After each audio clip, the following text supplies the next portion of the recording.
തന്റെ വീടിനകത്തിരുന്ന അവസാനത്തെ ദിർഹവും ബോധം വന്നപ്പോ നബിതങ്ങൾ പറഞ്ഞു, ആയിഷ ഇന്ന സ്ഥലത്ത് കുറച്ചു ദിർഹം ഇരിക്കുന്നുണ്ട്, എടുത്തുകൊണ്ട് ഓടിവാ ആയിഷ.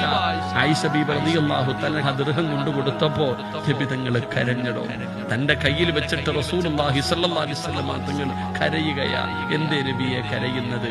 ഇതെന്റെ വീടിനകത്തിരിക്കുന്ന സമയത്താണ് എന്റെ കണ്ണടയുന്നെങ്കിൽ ഞാൻ അള്ളാഹിനോട് എന്തു പറയും? ആയിഷ, നീ എത്രയും പെട്ടെന്ന് പാപങ്ങൾ കൊണ്ടുകൊടു. തന്റെ വീടിനകത്തിരുന്ന അവസാനത്തെ ദിർഹവും പാപങ്ങൾക്ക് കൊടുത്ത നബിതങ്ങൾ. ആ നബിതങ്ങളാണ് പിറ്റേ ദിവസം അസ്റായിൽ എന്ന് പറയുന്ന മലക്ക് വന്നിട്ട് റൂഹ് പിടിക്കുമ്പോ അള്ളാന്റെ റസൂൽ സല്ലല്ലാഹു അലൈഹി വസല്ലം തങ്ങള് കരഞ്ഞുകൊണ്ട് ചോദിക്കുന്നു, അസ്റായിലെ ഒന്ന് പതുക്കെ പിടിക്കുവോ? അസ്റായിലെ എനിക്ക് വേദനിക്കുന്നു, അസ്റായിലെ എനിക്ക് താങ്ങാൻ പറ്റുന്നില്ല, അസ്റായിലെ ഒന്ന് പതുക്കെ പിടിക്കുവോ? അസ്റായിൽ എന്ന് പറയുന്ന മലക്ക് കരഞ്ഞുകൊണ്ട് പറയുകയാ, ഇതിനെക്കാളും മയമായി പിടിക്കാൻ എനിക്കറിയില്ല നബിയെ. സഹോദര, നബിതങ്ങൾ എഴുന്നേക്കും, തിരിഞ്ഞും മറിഞ്ഞും കിടക്കും.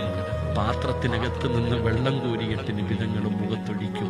മരണത്തിന്റെ വേദന താങ്ങാൻ പറ്റാതെ അള്ളാന്റെ റസൂൽ സല്ലല്ലാഹു അലൈഹി വസല്ലം തങ്ങൾ ഈ ലോകം തന്നെ പടയ്ക്കാൻ കാരണക്കാരനായ മുത്തുനബി മരണത്തിന്റെ വേദന സഹിക്കാൻ പറ്റാതെ കരഞ്ഞെങ്കിൽ ഞാനും നിങ്ങളും ഒരു ദിവസം ആ മരണത്തെ നേരിടേണ്ടവരാ.